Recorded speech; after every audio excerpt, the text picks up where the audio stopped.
नमस्कार। कहते हैं कि दुनिया में मन सबसे ज़्यादा शक्तिशाली होता है। अगर किसी चीज़ को हम पूरे मन से चाहते हैं तो उसे ज़रूर हासिल कर सकते हैं। तब तो पूरी कायनात तुम्हें उससे मिलाने की साजिश करती है।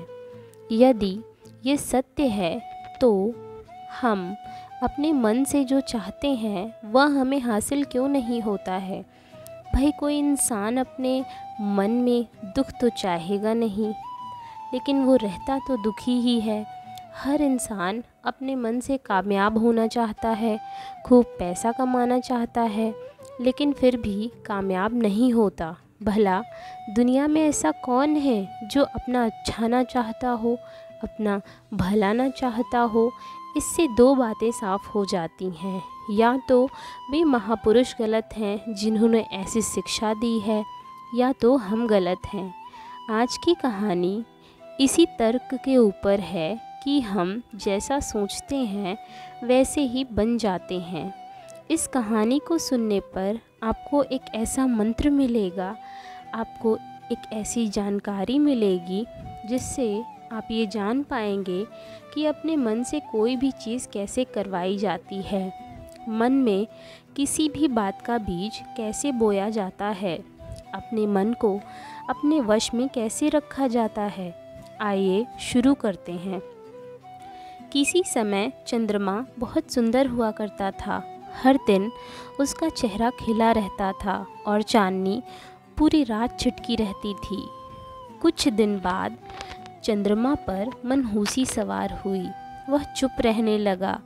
हंसने और मुस्कुराने की आदत छोड़कर वह मुंह लटकाए बैठा रहता था। जैसे जैसे चुप्पी बढ़ी वैसे वैसे चांद की रोशनी भी घटने लगी, यहाँ तक कि 15 दिन में वह बिल्कुल कुरूप हो गया। ना उसके चेहरे पर रोशनी रह गई और ना ही चांदनी। लोगों को भी अखरा। चांद अपना दुखड़ा रोने विधाता के पास पहुंच जाता है और कहता है, मेरी खूबसूरती कहाँ चली गई है विधाता, मैं काला और कुरूप हो गया हूँ। विधाता ने कहा, मूर्ख, तू इतना भी नहीं जानता। हंसना ही तेरी खूबसूरती है, मुस्कुराहट का नाम ही तो चांदनी है। जा, मनहूसी छोड़कर हर दिन हर घड़ी खिलखिलाता रह, तेरी खूबसूरती फिर वापस आ जाएगी। चंद्रमा ने विधाता की बात मान ली। वह फिर से हंसने की कोशिश करने लगा। जितनी सफलता मिलती गई उतनी ही उसकी खूबसूरती चमकती गई। 15 दिन में फिर वह पुरानी हालत पर पहुंच गया। पूर्णमासी के दिन पूरे प्रकाश के साथ वह चमका, पर हाय री पुरानी आदत, वह छुड़ाए से तो छूटती नहीं है। मनहूसी फिर उस पर सवार हुई। चेहरा लटकने लगा और चुप रहने का ढर्रा उसने फिर अपनाया, तो फिर से वही हालत हो गई। अमावस्या आते आते वह फिर काला और कुरूप हो गया। यह सब देखकर वह घबराया और विधाता की नसीहत को ध्यान में रखकर फिर से मुस्कुराने लगा और धीरे धीरे अपनी खूबसूरती उसने फिर से बढ़ा ली।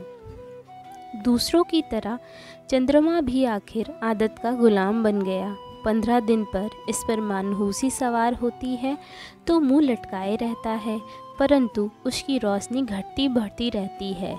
जब फिर होश संभालता है तो हंसते मुस्कुराते अपनी खोई सुंदरता फिर से प्राप्त कर लेता है। मुद्दतों से यही क्रम चलता आ रहा है। दोस्तों, इस कहानी से हमें यह शिक्षा मिलती है कि हम जैसा सोचते हैं वैसे ही बन जाते हैं। यदि हम उदासी देखकर उदास होते रहेंगे तो इस पूरे पर्यावरण में, इस पूरे वातावरण में नकारात्मक विचार ही टहलते रहेंगे और हमारे आसपास भी हमेशा उदासी ही बरकरार रहेगी। यदि कोई दुखी है तो आप उसे देखकर दुखी और व्यथित ना हो। कोशिश करें कि उसे प्यार से, धैर्य से, संपन्नता से समझाएं। दुखी इंसान को दुखी वाइब्रेशन देने पर हमारा वातावरण और आसपास की चीज़ें भी बहुत दुखी हो जाती हैं। इसका हम पर अत्यधिक नकारात्मक प्रभाव पड़ता है। अपने मन को संयमशील, धैर्य और शांत रखें। हम जैसा सोचेंगे वैसा ही करेंगे और वैसे ही बन जाएंगे। आपका दिन शुभ हो। नमस्कार।